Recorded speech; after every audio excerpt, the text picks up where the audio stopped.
Hey everyone, welcome to Saturday Night Popcorn. This is Jason. This is Kai, and we have another great discussion for you today. The movie of the day, we're still continuing with our Mexican Appreciation Month for the month of March 2024. The movie is The Revenant from 2015, and want to give everyone a spoiler alert, even though this movie's 9 years old, almost 10 years old. Maybe you haven't seen it. Jason saw it recently for the first time, what, a Yeah, few months right. back? But want to give a spoiler warning and then want to give a brief description on the film before we get into the discussion. In the harsh wilderness of 1820s America, fur trapper Hugh Glass, played by Leonardo DiCaprio, faces unimaginable challenges after surviving a brutal bear attack and being left for dead by his own men. Glass embarks on a relentless quest for revenge. Guided by sheer determination and a desire for justice, he navigates treacherous terrain, battling both nature and human adversaries. The film, directed by Alejandro G. Iñárritu, captures the raw intensity of survival and the indomitable spirit of one man's fight against all odds.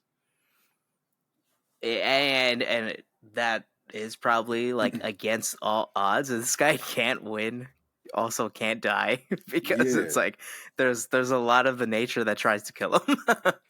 this should have been Superman, the Revenant. Like nothing could hurt this man. Like he literally died 3 times in this film. So this director has made two superhero movies, but we've seen another one called The Birdman, right? We've seen Yes. that one. It was almost one of the first movies we watched when starting Saturday Night Popcorn, Hmm. and it was our first introduction of their style of camera work, and I think that's one of the things I have It's noted amazing. very beginning of Yeah. this is like you immediately see similarities Hmm. and improvements from camera work from the Birdman to the Revenant. Yeah. Because that scene, that first battle, like the you and I were talking about it before we started recording, but the film feels like an establishing shot. Like there's just amazing landscape shots that put you into the world of Glass and what he's up against in the snow and the water, what have you.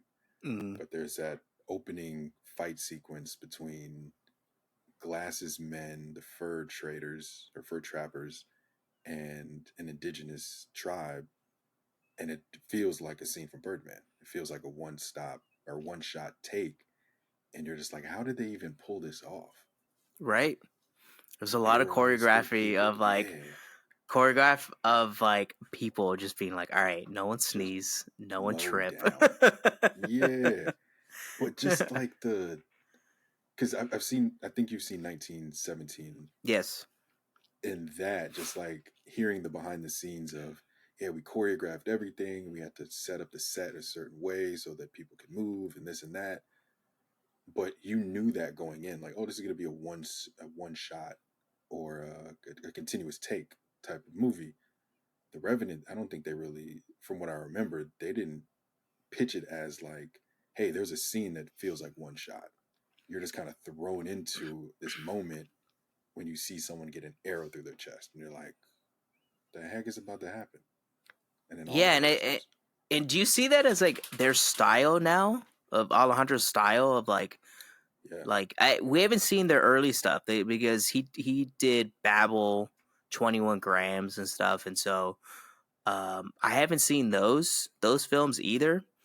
But it seems like watching Birdman and The Revenant, Hmm. their style is like almost kind of simulating a single shot. Yeah. And then you see, and then you notice the moment like Patty noticed it, she was like, "Oh, like it's fun seeing things like interact with the camera and come close to the camera." I'm like, "Well, that's how he puts in like a cut, A basically, cut. because Yeah. like it's almost kind of like does like a blank slate, and then he can cut to something else." Yeah. Which adds to the detail of the movie, but then it also makes it where he could do his job of like, or the editor can do their jobs. Hmm. Like, hey, I had just some water droplets right here. Just There Switch you over go. to the next scene. And that droplet better be there. Yeah, we better not mess that up because Yeah. we took 4 shots. I But but I to interject, I think the what I like the most of this movie is that how up close and personal. yeah, And I think that's also his style too. In Birdman, it's like there's a lot of close ups to people's faces, and you're very in the moment, and especially like the beginning scene where they're walking through like almost like a wet creek mhm, hunting. Your camera or you feel like a part of their hunting party. yeah. When the battle breaks out, you feel like I'm gonna get hit I with need to something. duck. Yeah, let me duck. Let me look over my shoulder to make sure there's no arrows coming at me. Yeah, so I think that's what I enjoyed the most because like you're in the moment with, Hmm. especially when it progresses to like Leonardo's character of like being attacked by the bear or having to hide from the indigenous people that are tracking him. It's like, oh, like yeah, if he would have stayed there, they would have saw him. Like it's like, or like going down the river in the rapids and stuff. So Like I it was think a that's what I like the brutal most. freaking movie. Like, was this one of those based on a true story films? I don't know actually. It didn't say Okay. that. Yeah, I didn't for some reason because I'd seen this when it came out. For some reason, when I was gonna watch it last night, I was like, "Is this one of those based on a true story?" Because this was unbelievable. Like, how do you get attacked by a bear, your throat slashed, your back is torn to shit, and then you're in the frigid snow, and they're like, "Yeah, he survived this." Yeah, it's just sheer will to Yeah, to falls go off a find the cliff person. on a horse. You're just like scratching your head, like nothing worse can happen to this man. Right? And then something worse happens. You're like, come on, really?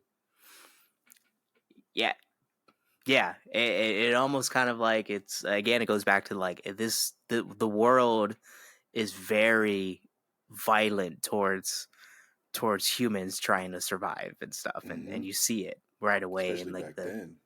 yeah, Yeah. I don't know. What So did you like most about this brutal. movie? I, my same thing as you. The camera work and the locations. I was actually going to ask you if you knew where they shot this film. Yeah, actually, Patty looked it up. Some of it was shot in Canada, some of Okay. it was shot in Montana, I think. And so there Oh, they did are mention like Yellowstone. Yeah. yeah, so there are like a wide variety of like places that they go, but it's like places that exist that look like this is it's amazing that we live on a planet that like this still exists. Yeah. Well, they like that opening scene in that creek. That it felt like California because it looked like it was redwoods everywhere with just water running through them. Yeah, So I was interested to know if that was. I'm guessing that was Canada, but I maybe. assumed it was Yeah. California. Yeah, it seems like I don't know, like Montana, I guess like has like a similar like scenery, Yeah. but yeah, I think you're almost like all inspired by the scenery. That's kind of like Mm-hmm. where and the desolation of. There's like that one scene where like it's like a real long like zoom in shot from the sky, and it almost looks like water. But then you notice that it's him walking on ice or walking Yeah, on the yeah, snow and stuff, and it's like that is an establishing shot, but just showing the desolation of him. But then it's like, all right, like we're just following this one character. yeah. And I wanted Tom Hardy's character to die so badly because he was such a dick. I forget because I hadn't seen this movie in like a couple years, and I forgot how much of a dick Tom Hardy's character was. Yeah, and it's like the summary that you read said like, oh, he was left for dead, Mm-hmm. and it's like That's very tech, vague. but Actually, that's the way by it his actually happened. men, yes, Mm-hmm. but technically he was left for dead by just Tom Hardy, Yes. and because it's like you get the justification where it's like, all right, maybe back then people have this types of injuries, like you're not living any time any long with those injuries and stuff. So it's Yeah. like it's almost like a justification where it's like, all right, he's more just dead weight that we have to kind of carry around.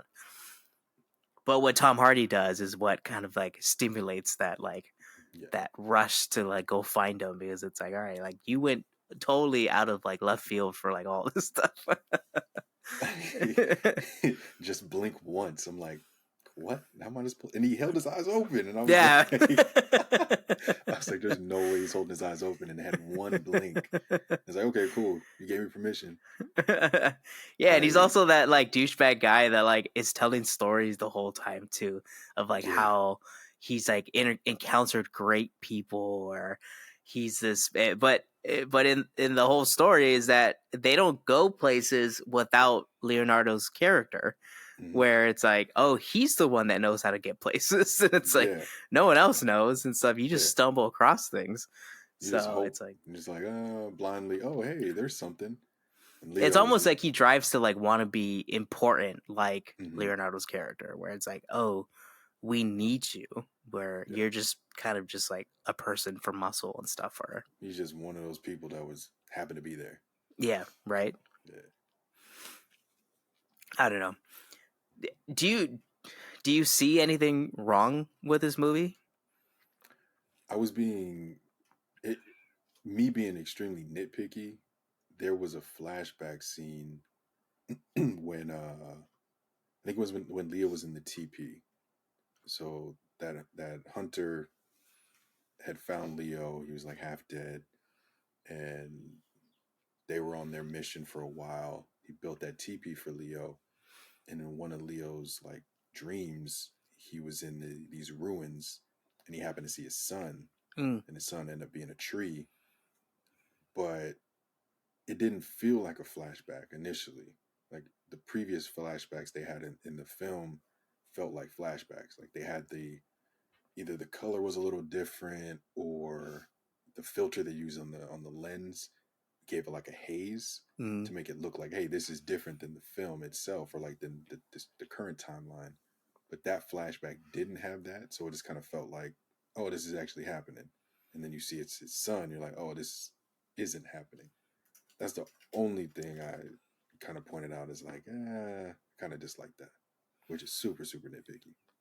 Yeah, even for me, where it's like, I don't know what type of like the way I kind of described it is the lens almost looked like a fisheye lens, Mm-hmm. where It it probably was gave a lot of like kind like of a the warp. sideways and stuff, and like yeah, like a Mm-hmm. curvature to it. And there was a few times where it's like you see it during a lot of the action sequences, where like I think that fisheye lens kind of like is difficult to work with when, because like if you're moving around a lot, because then like it almost distorts it, or Mm-hmm. you're almost kind of like confused by it because it's like there's a lot going on with it. It's got to be difficult because like how the editing gets done and all that stuff, like in terms of like the logistics of like editing this film, Yeah. having that style lens and look to a frame has got to be really difficult to like have your vision like Actually relayed, come across. Yeah. yeah, through the image and everything, and then also piecing that together where it's like, because like what if like, I'm assuming they have like cameras that are like always at a certain tilt, like it's always at a 0 degree angle, Mm-hmm. but what if something was like you're on like a rock and stuff and like it was just slightly tilted? That means every frame that you try to put after is not going to line up because of Yeah. like so Like like they'll just probably thinking about cut like the the logistics. frame. Yeah, they'll probably cut the frame down to size or whatever, but the distortion, yeah, the distortion can throw you off. And it's depends on like how far or close someone is to the lens that True. increases or decreases the distortion. And that yeah, that can throw off someone as they're watching a film for sure. What'd you think about like I thought about like, all right, we have like large landscapes and we're talking about the landscapes that we see, Mm-hmm. but like there's not a lot of shots other than like when he's like walking by himself, kind of like down that frozen river.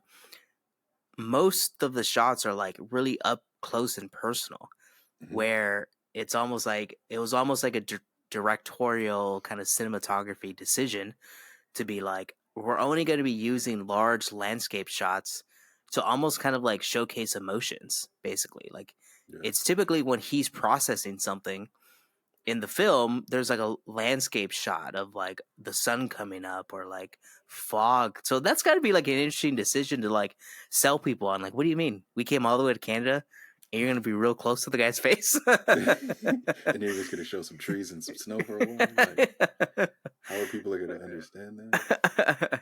Yeah, and I didn't realize that the first time I watched it, but yesterday when I was watching it, that's what kind of came to mind too. Like, there's not much dialogue because his throat was slashed, Mm-hmm. and he's like slowly getting healthy again and healing. So he doesn't speak much. It's a lot of grunts, and then it's a lot of, hey, here's a tree. We're just gonna have a close up on a tree as it drips, and here's some snow on a mountain. So And then yeah, and then up close and personal and stuff, or like mm-hmm. inside of like a little city, makeshift city that they would build back then. Yeah. Like sometimes they go to like another set of fur trappers that are just out looking for animals. Yeah. That's so crazy. There's not much for this to be what, a 2 hour plus movie. A lot of the scenes are just, which I'm cool with. It's just beautiful landscapes, and hey, the camera's right in your face, close enough that you can kiss the lens. Yeah, right. And it's like another kind of movie that comes to mind is like things like The Power of the Dog, that which came on Netflix and stuff in the last few years, where they used the landscape but then also would show like Benedict's character like looking out onto the landscapes, kind of like an over the shoulder. So like you do have that context where it's like, oh, like Mm-hmm. he's in this vastness of the open west. Where this, like, yeah, it's only like when it's like a singular shot of like the landscape and kind of Yeah. nothing else in it.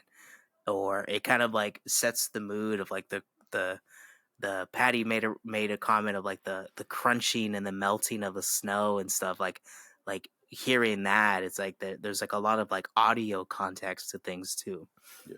and Hey, the sound it's design was great. Yeah. right. Even like when the bear was growling and the bear was scratching, and like you heard all of that, you felt like, oh my, I'm getting freaking mauled by this bear too. Like it felt like a documentary, like almost. And they just kind of sprinkled in some additional characters into the documentary. Yeah, like some other characters that like have some story. Yeah, Yeah. I was amazed by like Leonardo's, like, would you see this as Leonardo's like best acting? I haven't seen the killing of the scared moon, or the what was it called? Blood Moon, Sacred Moon, something Moon. Yeah, I can't read. I don't know. I was saying it all last night in my head The too, but Prisoner of Azkaban Moon. I don't know. We'll figure it out later.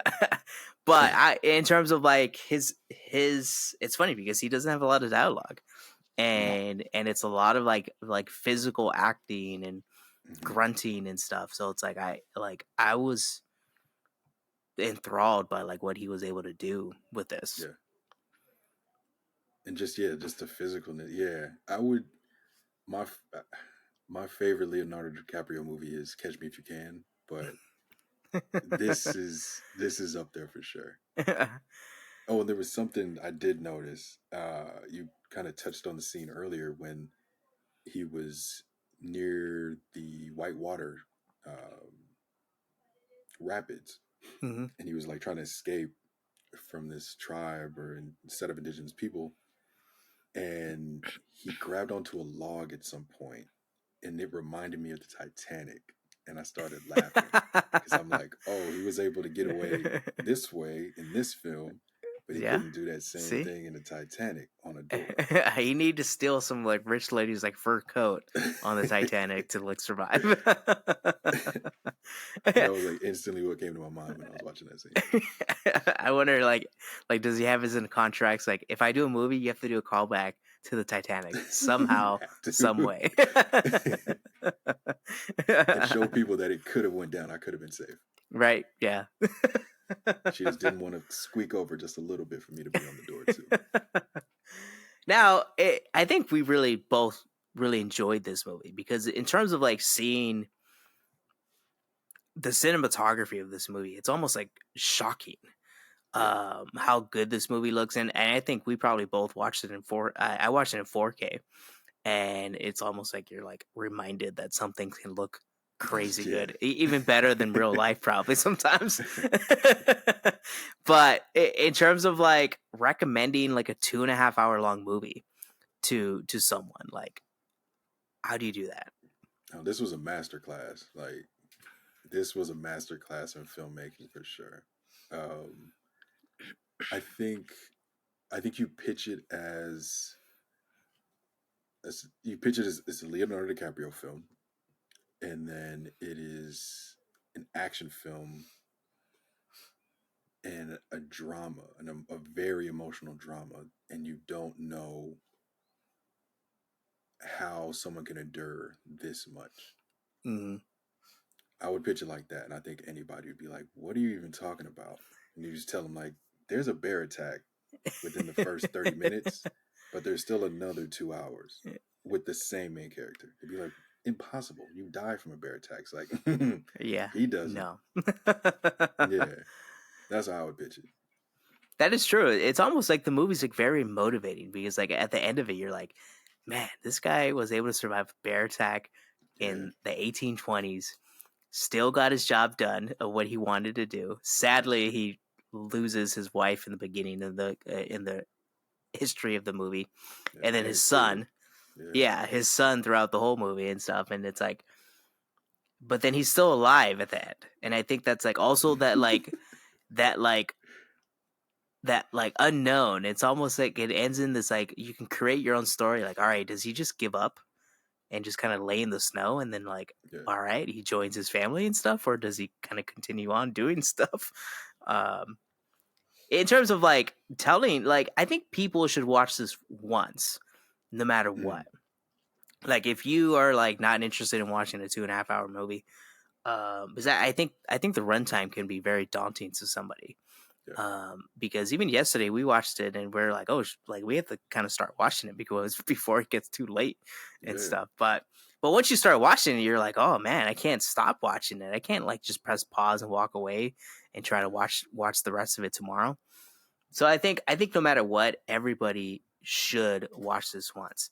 And what's crazy is that this is coming from a very prominent Mexican director, and Patty always likes the Mexico City is where this person's from and stuff, and so and we see that there's some really good directing choices, and and I guess they can make a big story from like a very or like a small story from a very big kind of perspective. Yeah. But the Birdman was another example, and this is another example of like they know what they're doing, telling a story. Genius. Yes.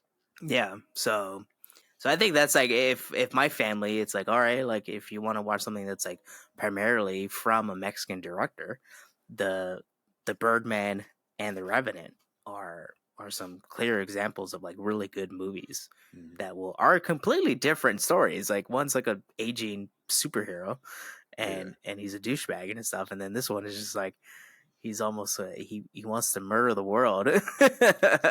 And survives everything. Yeah, and survives everything and stuff. The movie you were thinking about, the Scorsese film, is Killers of the Blood Moon. There you go. Yeah. So I don't know how good he is in that and stuff. I know he was fairly considered to be very good in that movie, and I don't know if that kind of started off as like indigenous kind of stories for him because it kind of continues the stories of like he wants to or like he is going out and trying to get indigenous stories put into Hmm. films and stuff. Um, but what'd you end up rating this movie? I had one more. I'll say that in a second. Do you Mm-hmm. know what the swivel or the swirl Oh, on the water bottle. image?